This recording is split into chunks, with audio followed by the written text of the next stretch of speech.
On this special home video edition of Sightings, a man has a frightening dream about an airliner.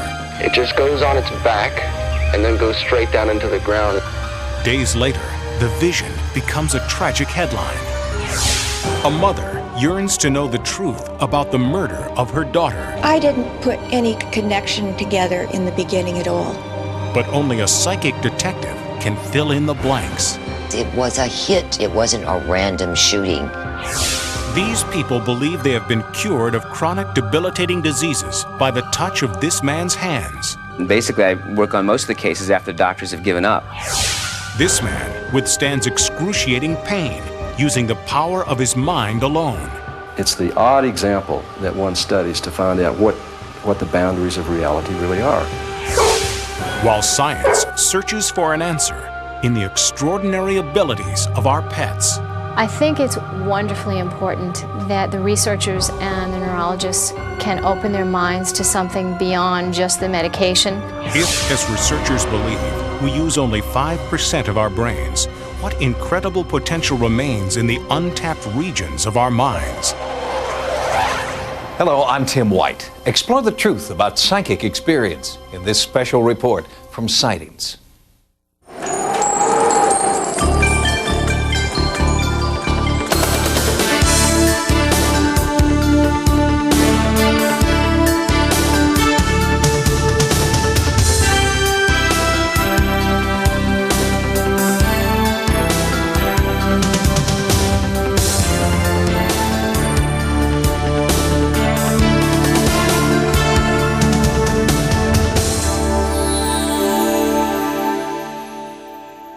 Has your intuition ever told you that the phone is going to ring?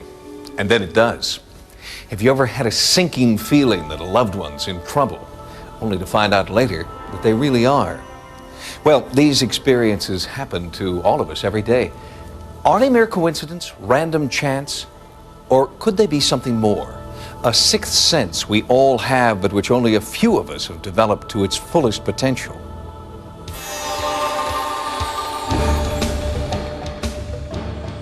Ancient ritual and tribal ceremony. This is the traditional domain of the psychic experience. Firewalkers use mind over matter to withstand the blistering heat of red-hot coals, searing the soles of their feet. In a Bengay ritual, men stab themselves with razor-sharp knives but do not bleed. In a mind-altering trance, these monks experience mystical visions.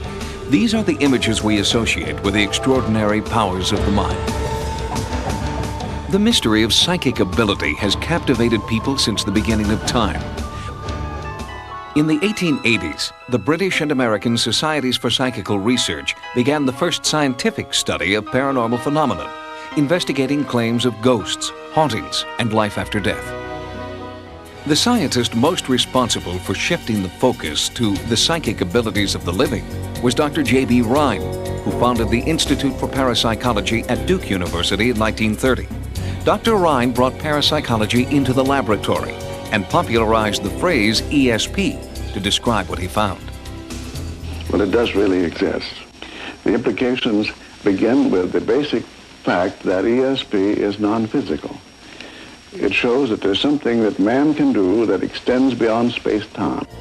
Dr. Rhine also investigated and believed in the existence of psychokinesis, the effect of mind over matter. Rhine's work caught on rapidly with the public. It was the Depression era, and people seemed anxious for something to believe in. In fact, his ESP theories were so popular, countless fakes arose to cash in on them. Even though my eyes are sealed, I shall read a newspaper. This is a feature picture page.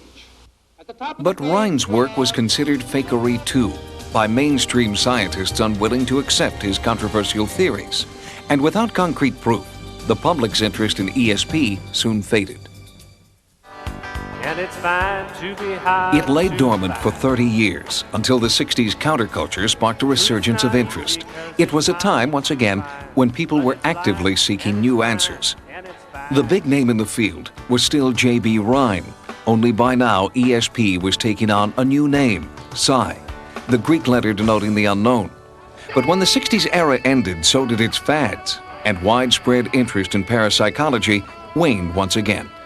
30 years later, we're looking back at 100 years of our own research and that of experimenters worldwide, and looking forward to a new millennium, where researchers tell us ESP, or psi phenomena, could simply be part of our everyday lives. Paranormal researchers believe that we are all born with psychic ability, but that time and training in a nuts and bolts bottom line world gradually overshadows our sensitive psychic side. Researchers are working on methods for bringing latent ESP skills to the surface, and they're finding that environment plays a key role. Experts believe that ESP may be strongest at night. Throughout history, night has been a time of mystery, eeriness, and the supernatural. But many researchers believe that it's more than just myth, that we are more susceptible to psychic experiences late at night. There's something different about the brain during the nighttime that allows psi phenomena to occur. The brain becomes electrically active, specifically between midnight and 4 in the morning, and telepathy and clairvoyant cases become more likely to occur. Besides time of day, there may be other environmental factors that create conducive states for psychic impressions. There's another entirely different line of research that's relating certain ESP events to physical phenomena such as the geomagnetism of the Earth. It even penetrates the house, penetrates through your brain, and we now know that certain individuals are sensitive to geomagnetic activity. They're also more prone to experiencing and reporting psi phenomena. Magnetic fields aren't the only physical properties that may affect ESP. Some researchers think weather, or more precisely, fluctuations in weather, may also produce conditions of heightened psychic sensitivity. But the most dramatic correlation between weather and ESP has come from those who have had a close encounter with lightning. Those who are struck by lightning and recover tend to suddenly report psi phenomena, that they suddenly have psychical phenomena taking place. Regardless of how you want to define it, they see themselves as different. They seem to perceive the world in a different way. It was one of those where the lightning comes and just boom. You know? And as I watched the lightning, I thought, it's so beautiful. And the next thing I know, the Venetian blinds had wrapped around me. The chimney was in the neighbor's yard. Both windows were completely ripped out of the sills. The bed I was in was on fire, and lightning had struck our home. Before Greta Alexander was struck by lightning, she did not have any psychic abilities. But after she was hit, Greta claims she began to experience psychic phenomena. After that, I began sensing and knowing and feeling. I was crying and pacing the floor because I kept seeing pictures and hearing things and knowing things. I would know when my parents were coming. I would know when he was going to sell a policy. I would know about the children. When you have a lightning strike and that kind of current induction, that certain neurons within the brain are damaged, and the regrowth basically restructures, rewires the brain, specifically in the deep temporal lobe, which allows you to perceive things and have properties that are quite different than before. It took time for Greta to accept her newfound window on the psychic world, but once she did, she became famous for sharing her powers with others, at first through readings and consultations. Later, as her understanding of her skills grew, she began conducting psychic medical diagnoses. Now, your legs have been bothering you a little bit. Here, or your limbs, here. They always have. Okay, because cancer is easier for me to recognize. Heart disease is very easy for me to recognize. Gallbladder, stomach. But I feel that I am not a physician. I will speak with their physician, and then I will tell him, and then he then can do the sophisticated tests. She not only claims a very high success rate with her diagnoses, in some cases she will even attempt psychic healing. I feel that what the mind can conceive, the body will achieve. And the brain is in a constant process of knowing. We have not scratched the surface of what the mind can do. Whether or not Greta Alexander has extrasensory perception, a fateful lightning strike 30 years ago did change her life forever. triggering abilities Greta feels we all have. I think there are abilities, everybody's got it.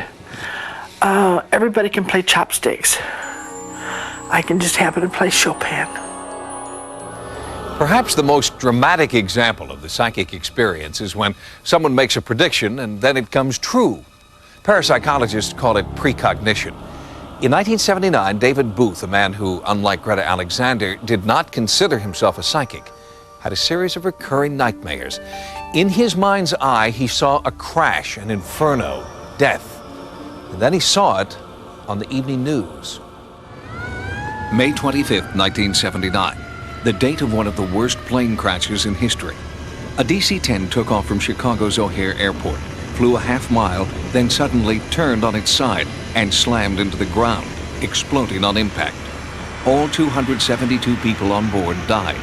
But perhaps the greatest tragedy of all was that it could have been prevented, because this deadly crash happened exactly the way one ordinary man had dreamed it would. The important thing here is that this is one of the few cases, the only one I've ever known about, where somebody who had a dream came and told somebody in authority or in advance instead of after the fact. That man was 27-year-old David Booth, a rental car manager from Cincinnati, who kept having the same disturbing dream. On the morning of May 16th, I had a dream, and I look up in the air, and there's this great big jet, and it wasn't making the noise that it should. It starts to turn with the wing going up in the air, and it just goes on its back and then goes straight down into the ground and it explodes.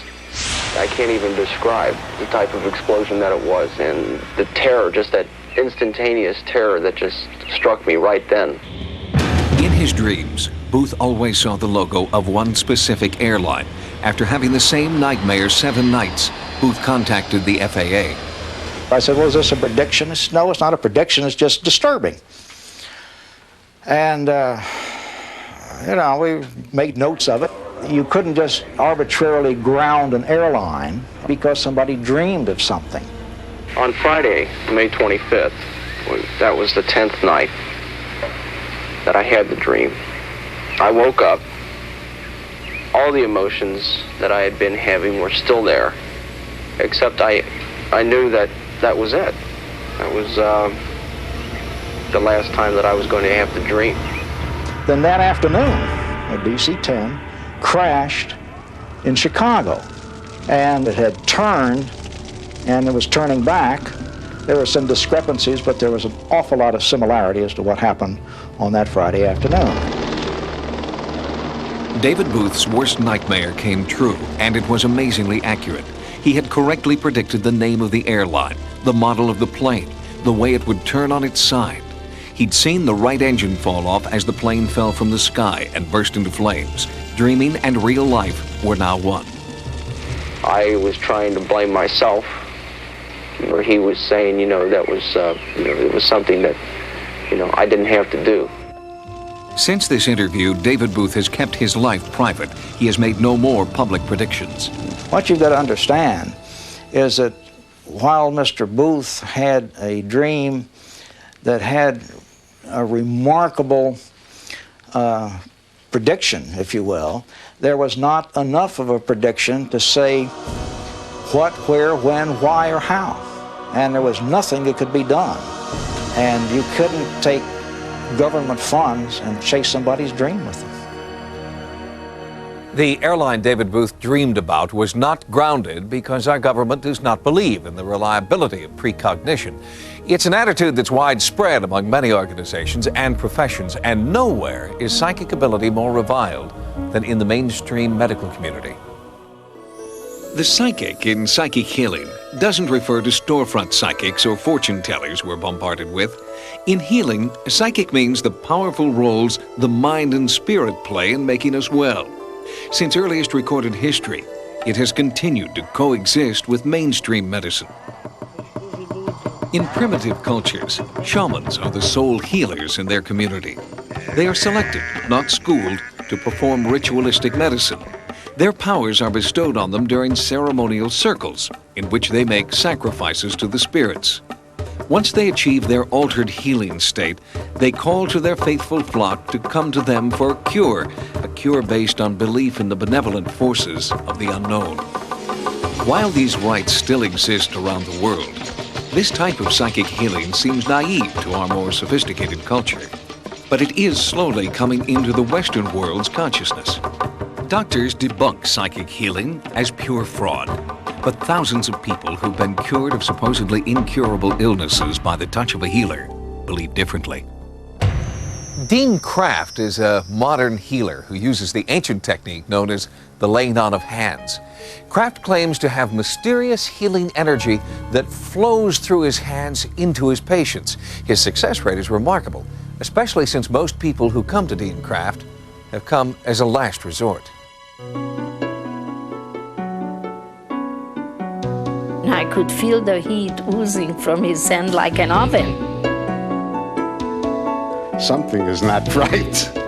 These hands are on fire and they're vibrating.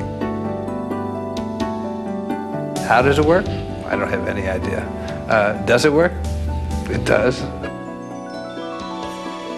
Then this friend of mine took me to lunch and sat me down and said, there's no reason why you should be in this pain. Dean Kraft will heal you. He's real. Dean Kraft was pursuing a career in the music industry when, at the age of 21, he claims to have developed telekinesis. During one of these demonstrations, or showing off at the time, my brother-in-law got this headache while he was watching this, and my first response was to go lay hands on his head, which I did, and of course, his headache went away, and I didn't really think much of it at the time. And I started laying on of hands, and that process is pretty intuitive. It's not a planned process. Once I start laying on of hands, it's sort of my hands go to areas and I sort of follow them. What else goes on is I start to visualize, and it's like if this tumor is the size of an egg, I start to picture it, and in my mind I try to see it get smaller. I see myself to be like a catalyst, like a spark plug, that I use my energy to try to catalyst the person's own healing system. I believe that medical doctors are meant to diagnose. I believe very much in medical science. And basically, I work on most of the cases after doctors have given up. With his hands, Kraft has been able to effect many positive changes in his clients' medical conditions. Even the medical establishment accepts his amazing healing powers. I've seen patients who are paralyzed get up and walk. I've seen people who have cancer no longer have cancer. I've been watching this happening for 12 years. A study by Howard University found that 40% of Dean Kraft's patients show a definite improvement in their medical condition. Even more remarkable are the results of experiments Kraft has done in a clinically controlled environment. Using his laying on of hands technique, he has effectively lowered the blood pressure of laboratory rats. Kraft has also been able to destroy cancer cells, called HeLa cells, in a test tube. But the nature of his power is still a mystery. We know that it can affect things, but we haven't been able yet to determine what is this energy. Energy is a very loose word. I don't even like the word energy. It's a very loose word that's used. But it's the best one, I guess, to describe something that's some type of transference that's taking place. I had very bad sciatica for about a year and a half. It was equivalent to having your teeth drilled on constantly. That's really what the pain was like, what it got to. I couldn't drive because I couldn't press my right foot down on the gas pedal or brake, so I had to have someone drive me. I was seeing a chiropractor constantly, and that would alleviate the pain for about an hour, and then it would just slowly come back during the day. And I was basically in tears most of the time, and my quality of life was nil. Then I went to see Dean, and I remember thinking, well, is this going to work? And after one session with him, I was healed forever and ever. In 1985, Nelda Buss was diagnosed with ALS, amyotrophic lateral sclerosis, better known as Lou Gehrig's disease. It was my birthday. I was 43 years old, and they told me I had Lou Gehrig's disease. Well, they actually said amyotrophic lateral sclerosis, and I still wasn't real sure what that was. ALS is a medical mystery. There is no known cause and no known cure. The established medical profession, they just said, goodbye, see you, have a good life, live it to your fullest. The disease inevitably progresses from partial to complete paralysis of all the muscles in the body. She just kept getting progressively worse, and I guess from the time she was diagnosed until she was basically an invalid was only about 6 months or something. In the final stages of ALS, Nelda had become a quadriplegic, unable to move, but mentally alert and aware that she was about to die. I gave away most of my good clothing that I had, and I had my dress all picked out for what I was to be buried in. Then Nelda heard about Dean Kraft. And it was just such a relief to talk to him. I said that the doctors say there's no hope, and he said, well, that's not always true. Kraft did his laying on of hands for 3 months, and then they had a small but significant breakthrough. In May, Glenn was showering me and I could move my toe, and that was so exciting. After her toes, Nelda slowly regained movement in her fingers, then her back muscles. Soon she could control her hands, then her arms and her legs. Nelda worked very hard on her own physical exercise regimen, in addition to treatments from Dean Kraft. Her family videotaped her progress over the course of a year. It's wonderful to see her and her family being together and enjoying life together. Words cannot express the feeling that one has when this happens. Okay. How's that? Everything has changed. She's back and she's doing more than she ever did before. I mean, it's great to have a mother. As doctors begin to open up to the possible benefits of psychic healing, other professionals are following suit. Police and law enforcement authorities are now beginning to allow psychic detectives to provide clues in unsolved cases. Psychic detectives have played an important role in the still unsolved murder of 18-year-old Kathlyn Arquette. She was gunned down behind the wheel of her car in Albuquerque, New Mexico in July 1989. At first, police believed Kathlyn was the victim of a random act of violence. But as investigators delved into the case, they soon realized there was nothing random about this murder. Even the most seasoned detectives were stunned by the strange twists and turns in this case. Psychic detectives provided intriguing leads, and eeriest of all, what appeared to be Kathlyn's own attempts to reach out from the grave with information about her murderer. Crucial details allegedly from beyond directly paralleled those in a murder mystery written by her own mother. Under the pen name Lois Duncan, Lois Arquette is a successful mystery writer whose novels are filled with intrigue and terror. But there was no greater horror for Lois than discovering an uncanny link between details of her daughter's death and one of her own novels. I didn't put any connection together in the beginning at all. It wasn't until one thing after another began to occur that I suddenly realized that I had more or less written the story of our own true life horror story. In Don't Look Behind You, I based the personality of my heroine April upon Kate. April was chased by a hitman in a Camaro. That book was published in June 1989, and in July 1989, Kate was chased down and shot to death by a trigger man in a Camaro. The most shocking thing of all to us was that when we read in the police file the Hispanic man who was arrested, his name was Mike. Everybody called him Vamp. And in Don't Look Behind You, the hitman who chased down April was named Mike Vamp. As police probed Kathlyn's brutal killing, they discovered the young woman had a secret life centered around her boyfriend, an alleged gang member believed to be involved in illegal activities. But investigators were unable to establish a direct link between either the boyfriend or his gang and Kathlyn's murder.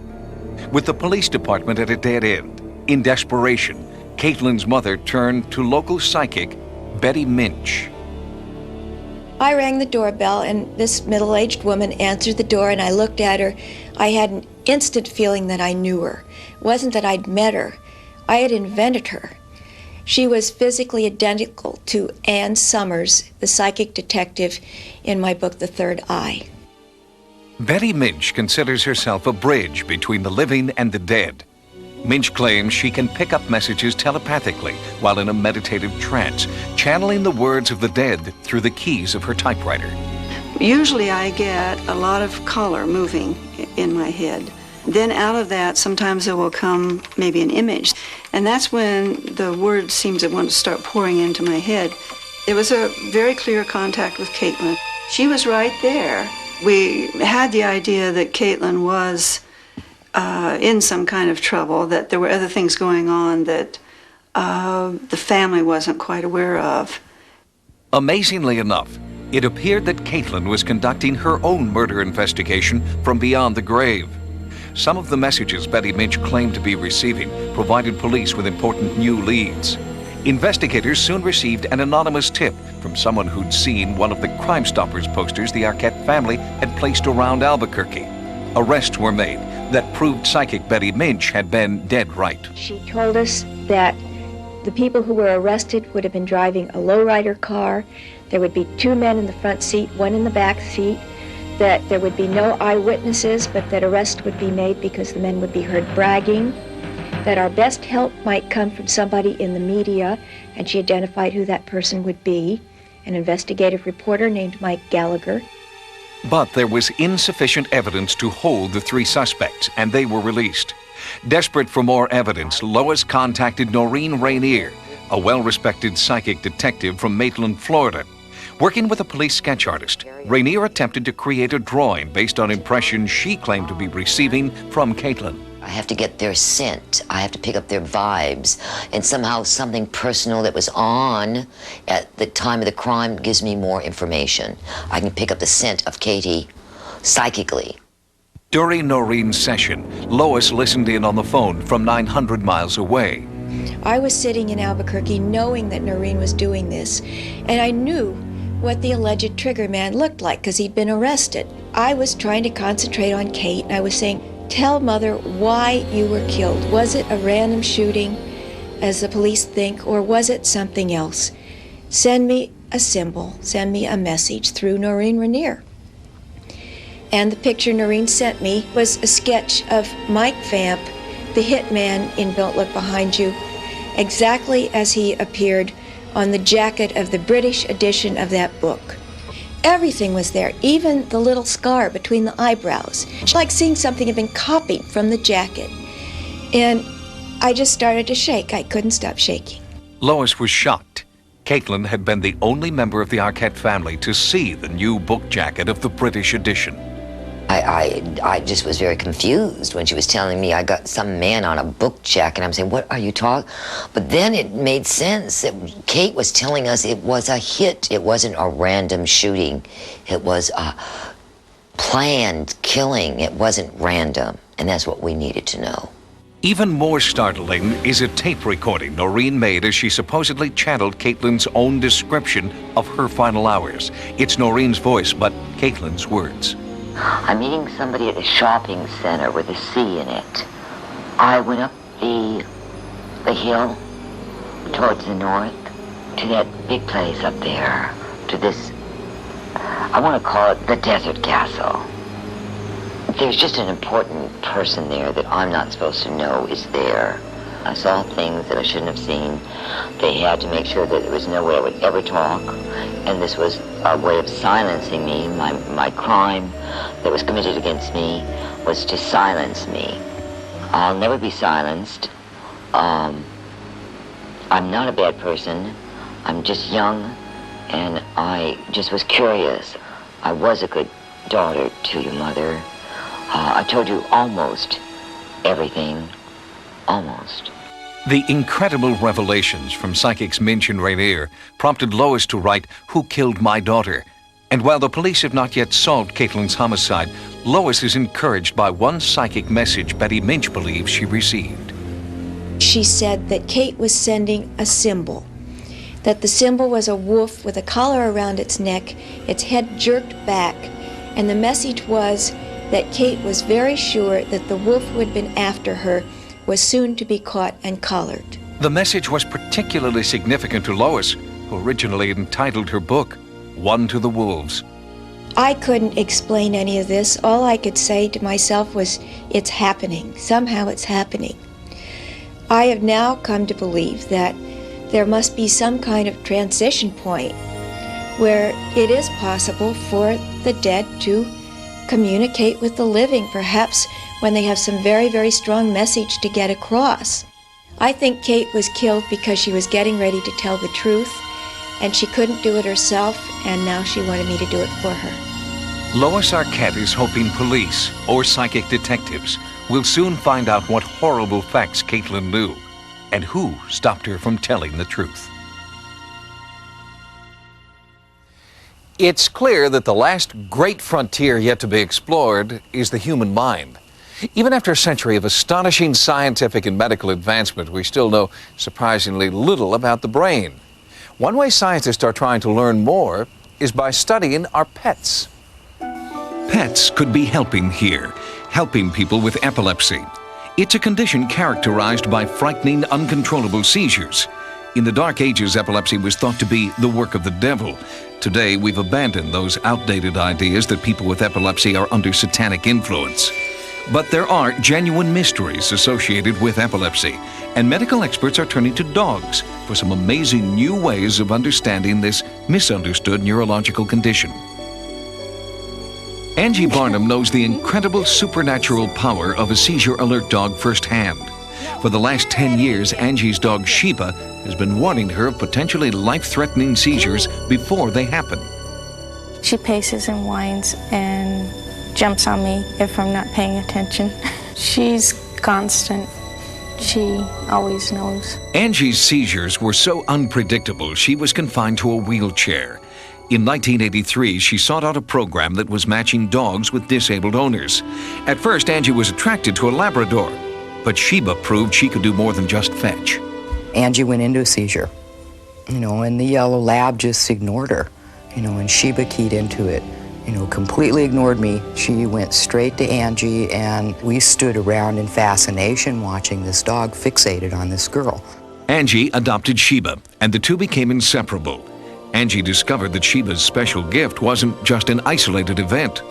I was out playing with my friends, and she started pacing and whining, and I thought she was just acting up, and I went home, and a few minutes later, I had a seizure. Come here, sheeps! Sheba was so accurate in predicting seizures in advance that Angie gained enough confidence to leave her wheelchair behind and compete in gymnastics, with Sheba at her side. She lets me know before I have a seizure so I can get down off the equipment. With her, I can know I'm going to have one, and I can get down before I hurt myself. In 1987, Angie won a gold medal in the Special Olympics, and she gives a lot of the credit to Sheba's extraordinary ability. But Sheba is not unique, according to Rhine of the Epilepsy Institute. We had people calling up all the time saying, I know you're going to think I'm nuts, because they didn't know who they were talking to, but this is what my dog does. One of those reluctant callers was veterinarian Liz Rudy, who has had seizures for 10 years. Liz noticed that before her seizures, her dog Ribbon would stare and lick her hands. I didn't really tell anybody or talk about it because it seemed too strange to be believable. But Ribbon alerted consistently for 9 years. Before Ribbon died, Liz got a new puppy named Raisin. I got her to see whether she could pick up this behavior from Ribbon. I didn't think it was something that was real likely, but I thought it would be interesting to see if one dog could do it. Raisin turned out to have the same uncanny ability. Early on, she saved Liz from a potentially fatal situation, alerting her to an oncoming seizure while Liz was in the shower.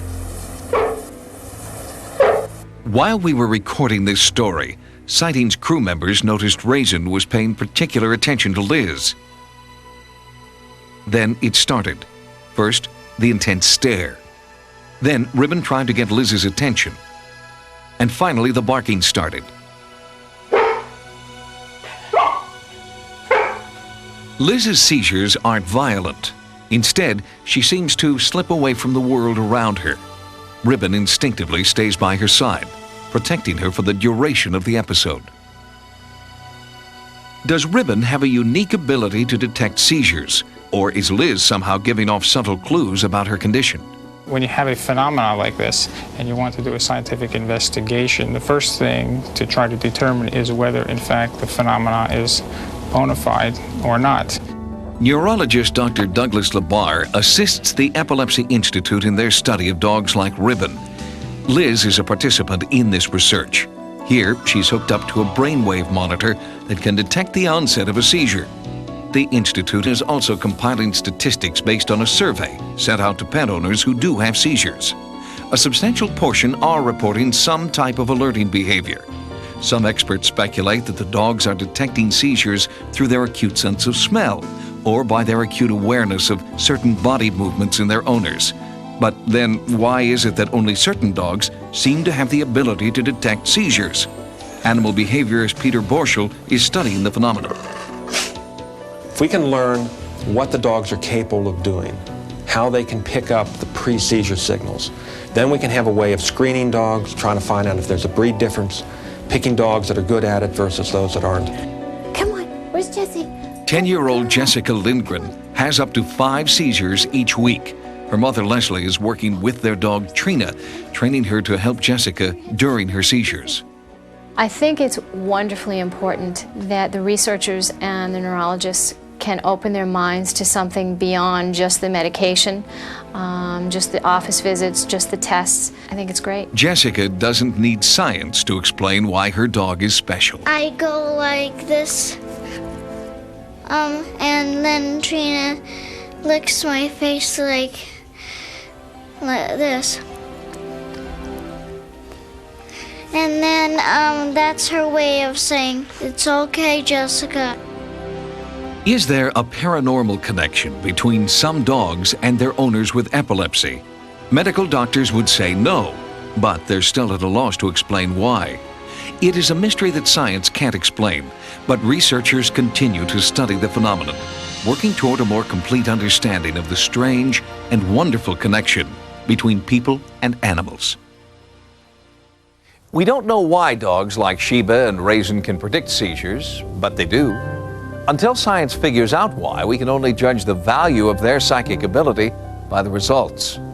Dorothy Allison is one of the world's most respected psychics, not because we understand how she does it, but because Dorothy, too, gets results.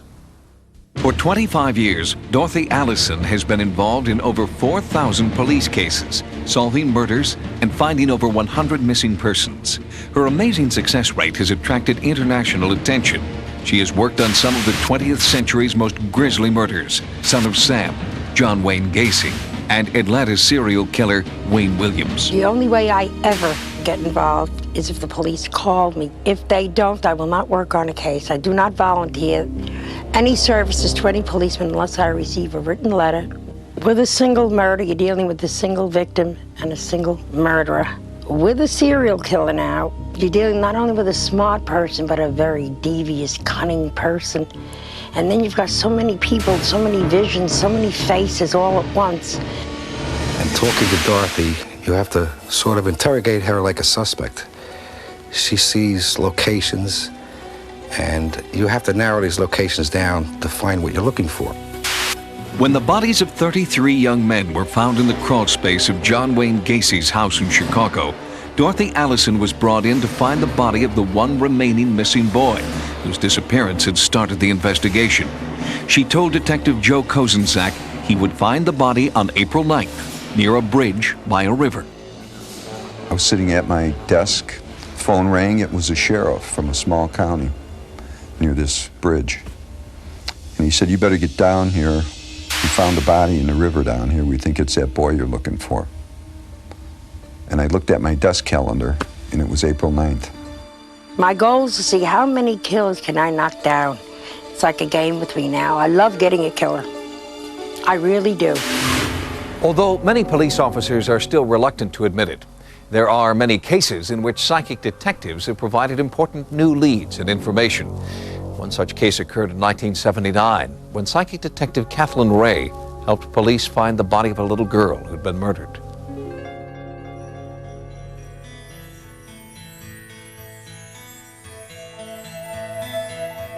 Fresno, in the heart of California's fertile Central Valley. It's a place where you can still find tranquil family farms, but it's also a place where tragedy has struck.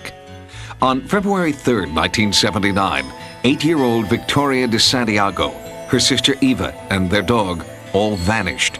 What really happened that day is still just speculation, The girls were last seen together at a neighborhood store. The counterman said that he remembers the girls coming in and he told them to go out because they couldn't bring the dog in. They may have been abducted outside. What we figured is that perhaps whoever this individual was there in the parking lot. Perhaps a stranger grabbed the girl's dog and used him to lure Victoria and Eva into his car. One day later, 3-year-old Eva was found. Victoria and her dog were still missing. She was a very beautiful little girl. She was always very protective of her sister. She said that her sister told the man to let her go and that she would stay, and just to let her, not to hurt her sister, and to let her go. And I just always remember that. And so from that, I know that she was just a very good person. The police exhausted all leads. Days, then weeks passed with no new clues. No witnesses came forward. And in my sleep, I was dreaming about what can I do? What other avenues can I go? And it came to me in the dream. I mean, I sat right up, and her name was Kathlyn Rhea. Kathlyn Rhea is a psychic detective. She uses the powers of her mind to help law enforcement solve crimes. She claims she can see missing children, bodies, criminals, and for the past 20 years, she's been remarkably accurate. Kathlyn Rhea has gained a reputation for accuracy, even among skeptics. Intuition is something that everybody has, and the intuitive sense is a sense of feeling. But these feelings are something I've educated, like you've educated your other senses, to where I can use them more fully. Despite skepticism from the police, the De Santiago family asked that Kathlyn help find Victoria. When there's only a light shining out of total darkness, you're going to walk towards that light. Whether it's the wrong way, the right way, it doesn't matter. It's a direction.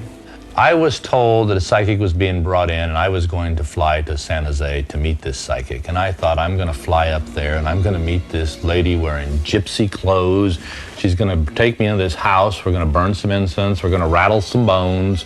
She's going to throw some dust around in the air and tell me something that's totally irrelevant to the case. I am not doing what you see in these great, what I call horror movies.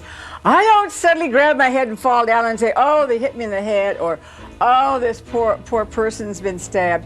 I don't do that. I'm more like an objective bystander. The psychic part of this was just way off. It didn't make sense to me. How somebody 180 miles from here is going to tell me how to find a body in my town. It's really taking feelings up and bringing a whole picture and holding that picture long enough. Just like going to a movie or turning the TV on and seeing a picture in front of your face. I didn't believe it. But after 5 minutes with her, she told me enough stuff that she had 100% of my attention. I was believing in her. It was the beginning of an unlikely partnership. The sergeant, the psychic, and the family. All I could think of asking her was, you know, did she have to go through a lot of pain? I felt that Victoria at this point was still barely alive, just barely. The family hoped that they weren't too late, that Victoria was still alive and Kathlyn could lead them to her. She told me the road she was on was not a well-traveled road. I saw this plowed field. I knew the field had just been plowed. Kay said she's laying parallel to the road. I feel she's laying parallel to the road with her face towards the road. I'll see the bushes, the trees, the poultry farm. Kay said that when I found the body, there would be chickens. She said, I get chickens around the body. Chickens, chickens, chickens. There has to be a farmer whose name starts with an S. There has to be a street that starts with an L. There has to be a windmill. After my interview with Kay, as I was walking out the door, and I'll never forget this, she stopped me, she grabbed my arm, and she said, Tim, find the dog and you'll find Victoria. Back in Fresno, pursuing conventional leads, Sergeant McFadden's partner, Detective Popejoy, found the dog. Detective Popejoy was at the house where the dog was found. He verified it was the dog. So I asked Detective Popejoy, I said, well, are there chickens out there? So I asked the farmer there, I says, is there a poultry ranch here? He said, yes, just south of here, about a quarter of a mile, there's a abandoned poultry ranch. Detective Popejoy, he got the call on the dog, and he came out here and talked to the farmer that found the dog, and he found it down here a little ways and brought it back to this house. And when I was talking to him on the phone, he said there wasn't a windmill. It was a situation that I'll never forget as long as I live, was him on the phone to me, and we are talking about this windmill, and I'm telling him there's no windmill here, and the landowner standing behind me said, oh yeah, you just walk by one, it's in the front yard. As I'm telling him things that should be there, and he's confirming these back to me that Kay said would be there, I'm getting higher and higher. I'm thinking, wow, this gal does know what she's talking about. We immediately called for officers to respond, and it was from him telling me what she saw 145 miles away. The police dispatched a search team that had been briefed on Kathlyn's psychic visions. The L, they were on Leonard Street. The S, it was on the mailbox, the first letter of the farmer's last name. And by the side of the road, they found Victoria. Her naked body was in an irrigation ditch under the largest tree in the area, all as Kathlyn had described. Victoria had been sexually assaulted, then left to die. She had been killed like an animal, and she was still alive, in a coma, suffering right there in the little trench. And Kathlyn Rhea found that, as she described it to the T. After the body was discovered, Kathlyn returned to her home in San Jose, and the police continued to search for Victoria's killer. But 13 years later, the murderer is still at large. Sightings has brought Kathlyn Rhea back to Fresno, back to the place where Victoria's body was found, to get new psychic impressions. When I go to the man that did this, he has stubby hands, and their hands are a laborer. I don't feel like he's here anymore. I want to go further south to a town start with an S, and that he's working down there now. This man is not very tall. I would say, maybe 5'9". I feel this man has killed another child since then. There is a wife or a girlfriend he goes back to at times, and I feel like it's probably a wife, and he's not with her all the time. And she's frightened of him. I know she knows he's violent. He could be a very violent person. And had we had a drawing of him like I can do now with the police artist, she'd have recognized him on television. If you believe Kathlyn Rhea, this is a charcoal drawing of Victoria de Santiago's murderer. He killed Victoria, and Kathlyn believes another child since then, and he's still out there. I believe it could be solved. Somebody out there, somebody somewhere has got to know more about this, but they've never come forward. Although Kathlyn's work in this case proved to be extremely accurate, cases like this are the exception, not the rule. And the use of psychics in police investigations is still not accepted by many departments around the country. Kathlyn Rhea's case was one of those cases, and the hits were so specific, and the data checked out all the way down the line, from the reporters to the psychics themselves, to the families of the victims, to the police. It was rather unnerving. But for the de Santiago family, a psychic detective made a difference. The discovery of their daughter 13 years ago has brought the family a small measure of peace. Thank you, God. Thank you for finding Victoria's body. Thank you for giving me Kathlyn Rhea. And now, they hope her vision of the killer will bring the case to a close. My only release of mental anguish is to say something positive, warn people. Look, they're not just going to steal your car, they're going to steal your child. Is this the face of a murderer? Kathlyn Rhea sees him in her mind's eye when she thinks of Victoria, and hopes that someone, somewhere, will come forward with the truth.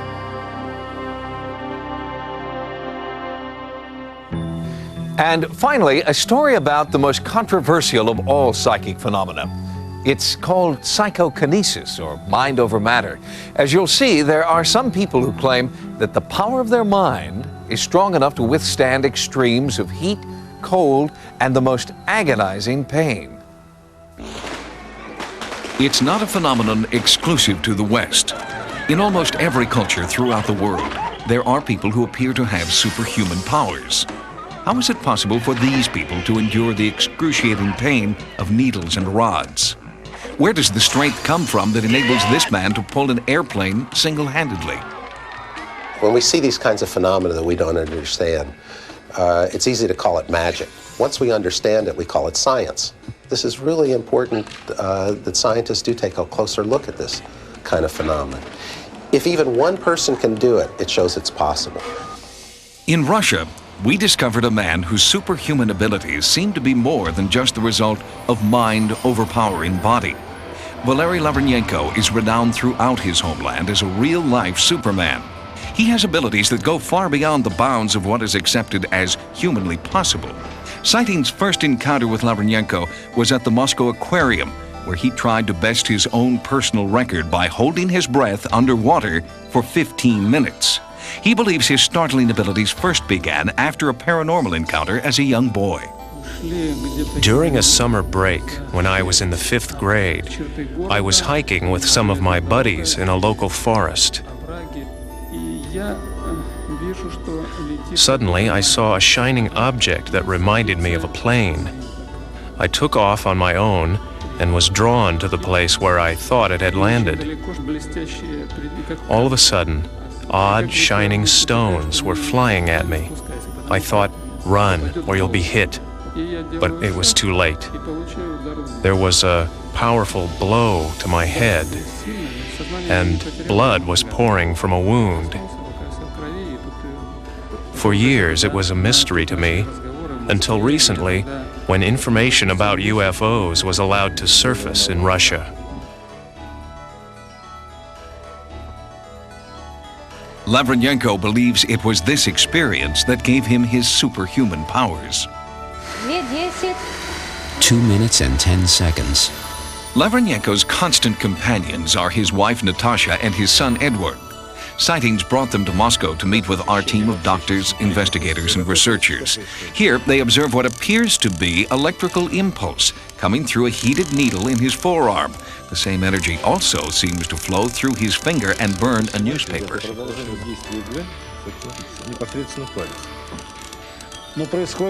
It's coming out not from his nail, but from his finger, from the depth of his body.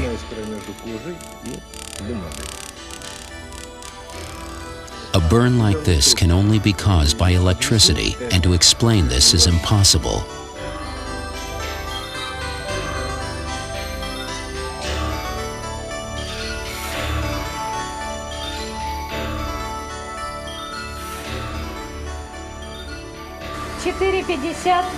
Four minutes, 50 seconds. On the outskirts of Moscow, at the central train depot, Lavrenyenko agrees to demonstrate another feat of strength and endurance. It was hard for our investigators to believe that one man could pull a 30-ton train up an incline. But they were even more astounded to see how he planned to pull the equivalent of nearly 60 tons of weight. It was a feat no one in our team had ever witnessed. A warning: the following is not for the squeamish, and Sightings cautions that no attempt should be made to duplicate this experiment in any way.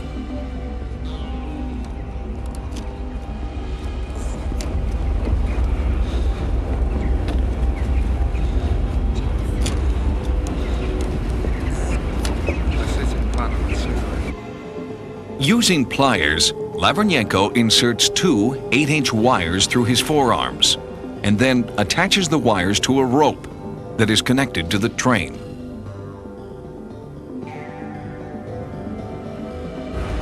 At first, he is unable to move the train. The pressure on his forearms should rip the wires right through his skin, but the wires hold fast.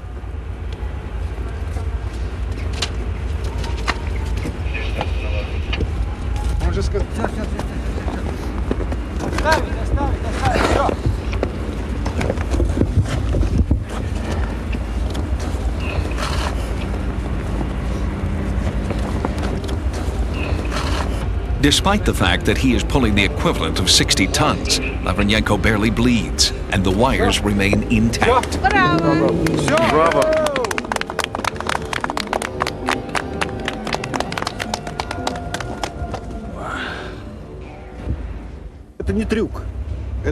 This is not a trick, it's a miracle.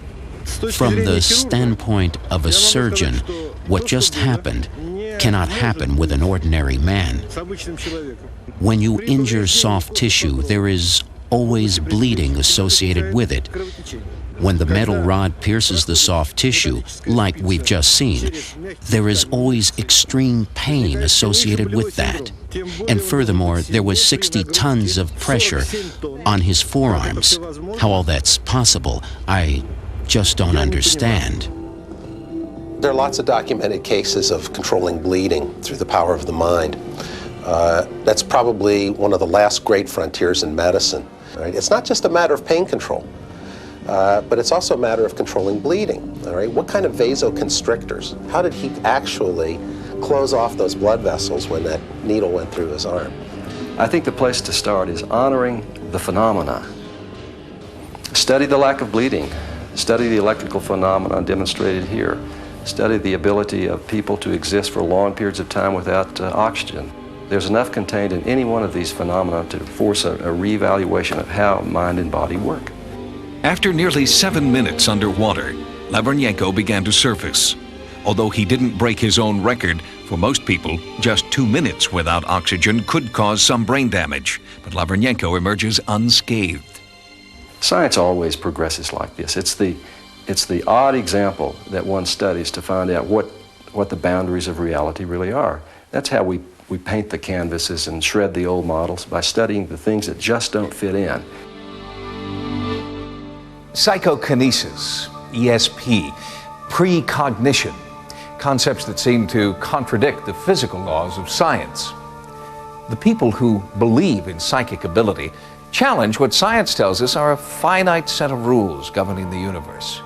But perhaps we don't yet know all the rules. In time, science may discover how to cultivate psychic potential and harvest the untapped powers of the mind.